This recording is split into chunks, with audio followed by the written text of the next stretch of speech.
ಉತ್ತರ ಕನ್ನಡದಲ್ಲಿ ಮಳೆಗೆ ಸಾಕಷ್ಟು ಅವಾಂತರಗಳು ಸೃಷ್ಟಿಯಾಗ್ತಾ ಇದ್ದಾವೆ. ಟಿವಿ9 ಬಿಗ್ ಇಂಪ್ಯಾಕ್ಟ್ ಕೂಡ ಆಗಿದೆ. ಇನ್ನು ಚಂಡಿಯಾದ ನೆರೆ ಸಮಸ್ಯೆ ಮುಕ್ತಿಗೆ ಮುಂದಾದ ಜಿಲ್ಲಾಡಳಿತ ಟಿವಿ9 ಈ ಬಗ್ಗೆ ವರದಿಯನ್ನ ಪ್ರಸಾರ ಮಾಡಿತ್ತು. ಇದು ಬಿಗ್ ಇಂಪ್ಯಾಕ್ಟ್ ಆಗಿದೆ. ಚಂಡಿಯಾನ ನೆರೆ ಸಮಸ್ಯೆ ಮುಕ್ತಿಗೆ ಜಿಲ್ಲಾಡಳಿತ ಮುಂದಾಗಿದೆ. ನೌಕಾನೆಲೆ ಅವೈಜ್ಞಾನಿಕ ಕಾಮಗಾರಿಗೆ 10 ಗ್ರಾಮಗಳು ಜಲಾವೃತವಾಗಿತ್ತು.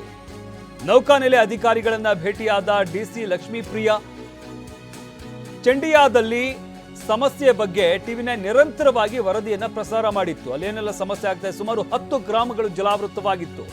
ಇನ್ನು ಟಿವಿ9ನಲ್ಲಿ ವರದಿ ಪ್ರಸಾರ ಆಗ್ತಾ ಇದ್ದಂತೆ ಡಿಸಿ ಅಲರ್ಟ್ ಆಗಿದ್ದಾರೆ. ನೆರೆ ಸಂತ್ರಸ್ತರ ಜೊತೆ ನೌಕಾನೆಲೆ ಅಧಿಕಾರಿಗಳನ್ನ ಭೇಟಿಯಾಗಿದ್ದಾರೆ ಜಿಲ್ಲಾಧಿಕಾರಿಗಳು. ಸಂಜೆ ವೇಳೆಗೆ ಸಮುದ್ರಕ್ಕೆ ನೀರು ಹೋಗುವಂತೆ ಮಾಡಬೇಕು ಅಂತ ತಾಕೀತನ್ನ ಮಾಡಿದ್ದಾರೆ ಅಧಿಕಾರಿಗಳಿಗೆ. ನೀರು ಸರಾಗವಾಗಿ ಸಮುದ್ರಕ್ಕೆ ಹರಿಯುವಂತೆ ಮಾಡೋದಕ್ಕೆ ಸೂಚನೆಯನ್ನು ನೀಡಿದ್ದಾರೆ.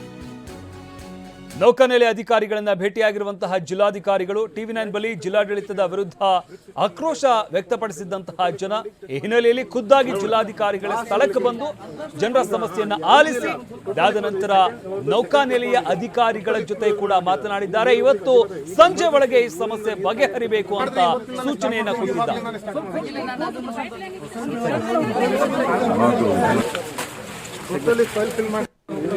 ಈಗ ಏನಾಗುತ್ತೆ, ಇವರು ಇದು ಫ್ಲಾಟ್ ಸಿಸ್ಟಮ್ ಅಲ್ಲಿ ಕಟ್ಟಿದ್ದಾರೆ, ಬ್ರಿಕ್ ಸಿಸ್ಟಮ್ ಅಲ್ಲಿ ಪೂರಾ ಕಂಪೌಂಡ್ ಮಾಡಿದ್ದಾರೆ. ಟೋಟಲಿ ಗ್ರೌಂಡಿಗೆ ಟಚ್ ಮಾಡಿದ್ದಾರೆ. ಗ್ರೌಂಡ್ ಪಾಸ್ ಆಗಲಿಕ್ಕೆ ಈಗ ಯಾವುದೇ ಇಲ್ಲ, ಟೋಟಲಿ ಕ್ಲೋಸ್. ಸೆಕೆಂಡ್ ಅವ್ರದ್ದು ಸೆಕೆಂಡ್ ಕಂಪೌಂಡ್ ಇದೆ, ಟೋಟಲಿ ಕ್ಲೋಸ್ ಮಾಡಿಬಿಟ್ಟಿದ್ದಾರೆ. ಈಗ ನೀರು ಹೋಗ್ಲಿಕ್ಕೆ ಅಜಿಬಾತ. ಈಗ ಎಮರ್ಜೆನ್ಸಿ ಊರಿಂದ ನೀರು ಖಾಲಿ ಆಗ್ಬೇಕಂದ್ರೆ ಮಾಡಿದ್ರೆ ಇವತ್ತಿಂದಾನೆ ಸ್ಟಾರ್ಟ್ ಮಾಡ್ಕೊಂಡು ಇವಾಗ್ಲಿಂದಾನೆ ಸ್ಟಾರ್ಟ್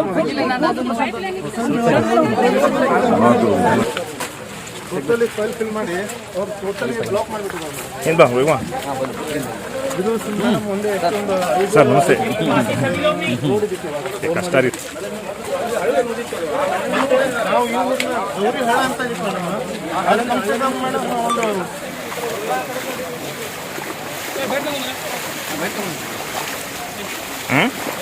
ಬೈಟ್ ಇಲ್ಲೇ ತಾವ ಇದು ನೋಡಿ ಅಲ್ಲ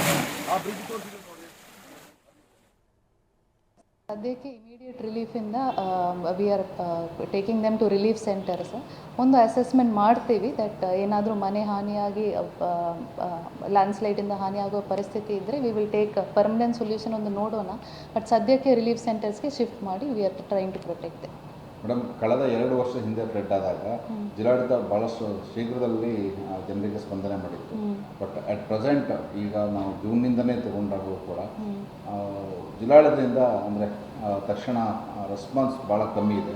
ಒಂದು ನಿನ್ನೆ ಕಾರವಾರ ಇರ್ಬೋದು, ಕಾರವಾರ ಸುತ್ತಮುತ್ತ ಭಾಳಷ್ಟು ಫ್ಲಡ್ ಆಗಿದೆ. ಅಧಿಕಾರಿಗಳು ಜನರೇ ಅವರು ರಕ್ಷಣೆ ಮಾಡ್ಕೊಂಡು ಬರುವಂಥದ್ದು. ಒಂದು ಬೋಟನ್ನು ಕೊಟ್ಟಿದ್ರು, ಅದು ಚಿಕ್ಕ ಬೋಟು, ಅದನ್ನು 4 ಜನ ಕೂತರೆ ಬಿದ್ದೋಗುವಂಥ ಪರಿಸ್ಥಿತಿಯಲ್ಲಿದೆ.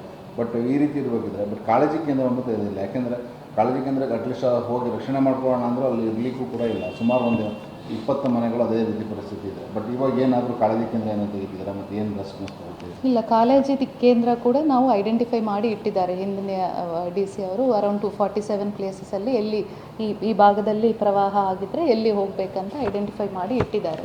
But only thing what I understand is ಈ DDMA ಡಿಸಾಸ್ಟರ್ ಮ್ಯಾನೇಜ್ಮೆಂಟ್ ಮೀಟಿಂಗ್ಸ್ ಯಾವುದು ಜಿಲ್ಲೆಯಲ್ಲಿ ಇಲ್ಲಿ ತನಕ ಆಗಿಲ್ಲ. ಪ್ರೀ ಮಾನ್ಸೂನ್ ಆಗಬೇಕಿತ್ತು, ಬಟ್ ಯಾವುದು ಪ್ರಿಪರೇಟರಿ ಮೀಟಿಂಗ್ಸ್ ಆಗಿಲ್ಲ. ಸೊ ಇಮಿಡಿಯೇಟ್ಲಿ ಅದಕ್ಕೇನೆ ನಾಳೆನೇ ನಾವು ತಗೊಳ್ತಾ ಇದ್ದೀವಿ. All these issues will be sorted out.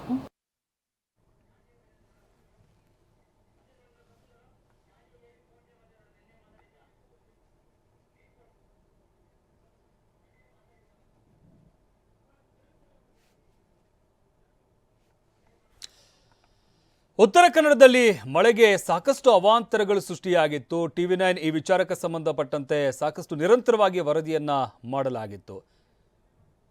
ಇನ್ನು ಈ ವಿಚಾರಕ್ಕೆ ಸಂಬಂಧಪಟ್ಟಂತೆ ಸ್ಥಳೀಯರು ಜಿಲ್ಲಾಡಳಿತ ವಿರುದ್ಧ ಆಕ್ರೋಶವನ್ನು ವ್ಯಕ್ತಪಡಿಸಿದ್ರು. ಸರಿಯಾಗಿ ಸ್ಪಂದನೆ ಇಲ್ಲ, ಇಷ್ಟೆಲ್ಲ ಸಮಸ್ಯೆ ಆಗ್ತಾ ಇದ್ರು ಕೂಡ ಇಲ್ಲಿ ಯಾರೂ ಬರ್ತಾ ಇಲ್ಲ ಅಂತ ನಿನ್ನೆ ಅಲ್ಲಿನ ಸ್ಥಳೀಯರು ಆಕ್ರೋಶವನ್ನು ವ್ಯಕ್ತಪಡಿಸಿದ್ರು. ಇವತ್ತು ಜಿಲ್ಲಾಧಿಕಾರಿಗಳು ಸ್ಥಳಕ್ಕೆ ಭೇಟಿ ನೀಡಿದ್ದಾರೆ. ಹಾಗಾದ್ರೆ ನಿನ್ನೆ ಏನು ಹೇಳಿದ್ರು ಸ್ಥಳೀಯರು, ಕೇಳೋಣ ಬನ್ನಿ. ಕಂಟಿನ್ಯೂ ಇದೇ ಹೇಳ್ತಾ ಇದ್ದೇವೆ. ಏನಂದರೆ ಈ ನೆವಲ್ ಯಾವಾಗಿಂದ ಬಂದಿದ್ದರೆ ನೋಡಿ, ಆವಾಗಿಂದ ಈ ಏರಿಯಾದಲ್ಲಿ ನೀರೇ ಮುಳುಗಡೆ ಆಗ್ತಾ ಇದೆ.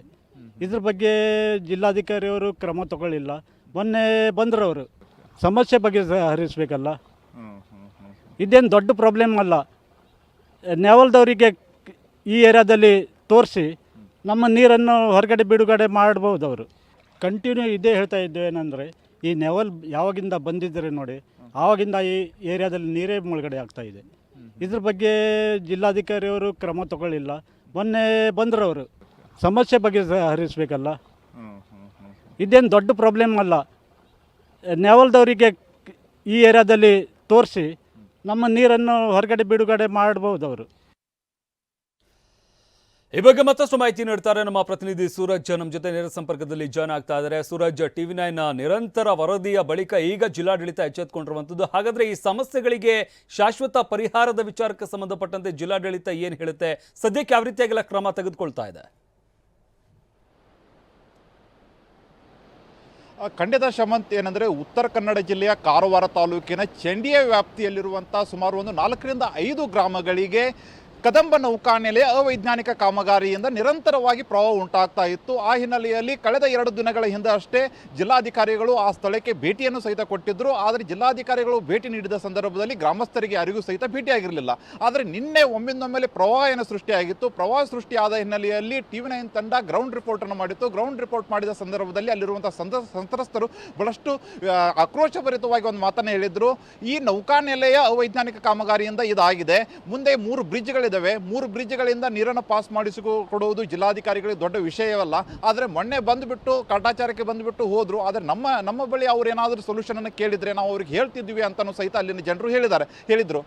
ಆ ವಿಚಾರವಾಗಿ ನಿನ್ನೆ ನಿರಂತರವಾಗಿ TV9 ಸುದ್ದಿ ಮಾಡಿದ ಹಿನ್ನೆಲೆಯಲ್ಲಿ ಇವತ್ತು ಬೆಳಿಗ್ಗೆ ಜಿಲ್ಲಾಧಿಕಾರಿಗಳು ಮತ್ತು ಜಿಲ್ಲಾ ಪಂಚಾಯತ್ CEO ಮತ್ತು ಪೊಲೀಸ್ ವರಿಷ್ಠಾಧಿಕಾರಿಗಳು ಎಲ್ಲರೂ ಸಹಿತ ಚಂಡ್ಯ ಗ್ರಾಮ ಪಂಚಾಯತ್ ವ್ಯಾಪ್ತಿಯಲ್ಲಿರುವಂಥ ಪ್ರವಾಹ ಪೀಡಿತ ಸ್ಥಳಗಳಿಗೆ ಹೋಗಿ ಅಲ್ಲಿನ ಜನರ ಸಮಸ್ಯೆಗಳನ್ನು ಆಲಿಸಿದರು. ಆ ಸಮಸ್ಯೆಗಳನ್ನು ಆಲಿಸಿದ ಬಳಿಕ ಜನರೇ ಸೊಲ್ಯೂಷನ್ಗಳನ್ನು ಹೇಳುತ್ತಿರುವ ಹಿನ್ನೆಲೆಯಲ್ಲಿ ಸ್ವತಃ DC ಅವರೇ ಅಲ್ಲಿರುವಂಥ ಜನರನ್ನು, ಅಂದರೆ ಜನಪ್ರತಿನಿಧಿ, ಅಲ್ಲಿ ಗ್ರಾಮ ಪಂಚಾಯತಿ ವ್ಯಾಪ್ತಿಯಲ್ಲಿರುವಂಥ ಪ್ರಮುಖ ಮುಖಂಡರನ್ನು ಕರೆದುಕೊಂಡು ನೌಕಾದಳದ ಅಧಿಕಾರಿಗಳ ಜೊತೆಗೆ ಪ್ರಮುಖ ಸಭೆಯನ್ನು ಮಾಡಿದರು. ಆ ಸಭೆಯ ಸಂದರ್ಭದಲ್ಲಿ ಎಲ್ಲ ವಿಚಾರಗಳನ್ನು ಇಬ್ಬರೂ ಸಹಿತ ಮಾತುಕತೆ ಮಾಡಿದ ಸಂದರ್ಭದಲ್ಲಿ ಜಿಲ್ಲಾಧಿಕಾರಿಗಳು ನೌಕಾನೆಲೆಯ ಅಧಿಕಾರಿಗಳಿಗೆ ಖಡಕ್ ಸೂಚನೆಯನ್ನು ಕೊಟ್ಟರು. ನಿಮ್ಮಿಂದ 4 ರಿಂದ 5 ಗ್ರಾಮಗಳು ಜಲಾವೃತವಾಗ್ತಾ ಇದೆ. ಬಹಳಷ್ಟು ಜನರು ಸಮಸ್ಯೆಯನ್ನು ಅನುಭವಿಸ್ತಾ ಇದ್ದಾರೆ. ಇವತ್ತು ಸಾಯಂಕಾಲದ ಒಳಗಡೆ ಯಾವುದೇ ಕಾರಣಕ್ಕೂ ನೀವು ನೀರನ್ನು ಹೊರಗಡೆ ಬಿಡುವಂಥ ಕೆಲಸವನ್ನು ನೀವು ಮಾಡಬೇಕು. ಅಲ್ಲಿ ಏನು ಬ್ರಿಡ್ಜ್ಗಳನ್ನು ನಿರ್ಮಾಣ ಮಾಡಿದ್ದೀರಾ, ಒಂದು ವೇಳೆ ಬ್ರಿಡ್ಜ್ಗಳಿಂದ ನೀರು ಹೋಗದೇ ಇದ್ದರೆ ಆ ಬ್ರಿಡ್ಜ್ಗಳನ್ನೇ ತೆರವು ಮಾಡಿ ಮತ್ತು ಅಲ್ಲಿರುವಂಥ ನೀರನ್ನು ಹೊರಗಡೆ ಬಿಡುವಂಥ ಕೆಲಸವನ್ನು ನೀವು ಮಾಡಲೇಬೇಕು ಅಂತಲೂ ಸಹಿತ ಜಿಲ್ಲಾಧಿಕಾರಿಗಳು ಹೇಳಿದ್ದಾರೆ. ಜಿಲ್ಲಾಧಿಕಾರಿಗಳ ಸೂಚನೆಯ ಮೇರೆಗೆ ಈಗಾಗಲೇ ನೌಕಾದಳದ ಸಿಬ್ಬಂದಿಯವರು ಸಹಿತ JCBಯನ್ನು ಹಚ್ಚುವುದರ ಮೂಲಕ ಅಲ್ಲಿರುವಂಥ ಬ್ರಿಡ್ಜ್ಗಳನ್ನು ರಿಮೂವ್ ಮಾಡುವಂಥ ಕೆಲಸವನ್ನು ಮಾಡ್ತಾ ಇದ್ದಾರೆ. ಯಾಕೆಂದರೆ ಉತ್ತರ ಕನ್ನಡ ಜಿಲ್ಲೆಯಲ್ಲಿ ಇನ್ನೂ 3 ದಿನಗಳ ಕಾಲ ರೆಡ್ ಅಲರ್ಟ್ ಇದೆ ಅಂತ ಹೇಳಲಾಗ್ತಾ ಇದೆ. ಕೇವಲ 12 ರಿಂದ 14 ಗಂಟೆಗಳ ಕಾಲ ನಿನ್ನೆ ಸುರಿದ ಮಳೆಗೆ ಅಲ್ಲಿ ಪ್ರವಾಹ ಸೃಷ್ಟಿಯಾಗಿತ್ತು. ಇವತ್ತಂತೂ ಅಲ್ಲಿ ಕೇಳೋಕ್ಕೆ ಗತಿಯಿಲ್ಲ, ಆ ರೀತಿಯಾಗಿ ಅಲ್ಲಿ ಪ್ರವಾಹ ಸೃಷ್ಟಿಯಾಗ್ತಾ ಇದೆ. ಆ ಹಿನ್ನೆಲೆಯಲ್ಲಿ ನಾಳೆ ಮತ್ತು ನಾಡಿದ್ದು ಇನ್ನಷ್ಟು ಪ್ರವಾಹ ಸೃಷ್ಟಿಯಾಗುವ ಆತಂಕ ಹೆಚ್ಚಿಗೆ ಆಗಿದೆ. ಆ ಹಿನ್ನೆಲೆಯಲ್ಲಿ ಇವತ್ತು ಉತ್ತರ ಕನ್ನಡ ಜಿಲ್ಲಾಧಿಕಾರಿ ಲಕ್ಷ್ಮೀಪ್ರಿಯಾ ಅವರು ಸ್ಥಳಕ್ಕೆ ಭೇಟಿಯಾಗಿ ಅಲ್ಲಿರುವಂಥ ಜನರ ಸಮಸ್ಯೆಗಳನ್ನು ಆಲಿಸುವುದಷ್ಟೇ ಅಲ್ಲದೆ ಖುದ್ದು ಅವರು ನೋಡಿಬಿಟ್ಟು ಅವರೇ ನೌಕಾದಳದ ಸಿಬ್ಬಂದಿಗಳ ಜೊತೆಗೆ ಮಾತುಕತೆಯನ್ನು ಮಾಡುವುದರ ಮೂಲಕ ಸಮಸ್ಯೆಯನ್ನು ಪರಿಹಾರ ಮಾಡುವುದಕ್ಕೆ ಅವರು ಮುಂದಾಗಿದ್ದಾರೆ ಅಂತ ಹೇಳ್ಬೋದಾಗಿದೆ. ಧನ್ಯವಾದ ಸೂರಜ್ ನಿಮ್ಮೆಲ್ಲ ಮಾಹಿತಿಗಾಗಿ. ಉತ್ತರ ಕನ್ನಡದಲ್ಲಿ ಆದಂತಹ ಮಳೆಯ ಅವಾಂತರಗಳು ಗಮನಿಸಬಹುದಾಗುತ್ತೆ. ಯಾವ ರೀತಿಯಾಗಿ ಆಗ್ತಾ ಇದೆ ಅಂತ ಹಲವಾರು ಗ್ರಾಮಗಳು ಜಲಾವೃತವಾಗಿತ್ತು. ಇನ್ನು ನೌಕಾನೆಲೆಯ ಅವೈಜ್ಞಾನಿಕ ಕಾಮಗಾರಿಯಿಂದ ಸುಮಾರು 5ಕ್ಕೂ ಹೆಚ್ಚು ಗ್ರಾಮಗಳು ಈ ರೀತಿಯಾಗಿ ಜಲಾವೃತವಾಗಿದ್ದಾವೆ ಅಂತ ಹೇಳಲಾಗ್ತಾ ಇದೆ. ಜಿಲ್ಲಾಧಿಕಾರಿಗಳು ಭೇಟಿ ನೀಡಿದರೂ ಕೂಡ ನಮ್ಮನ್ನು ಏನು ಕೇಳಲಿಲ್ಲ ಅಂತ ಗ್ರಾಮಸ್ಥರು ಆಕ್ರೋಶವನ್ನು ವ್ಯಕ್ತಪಡಿಸಿದರು.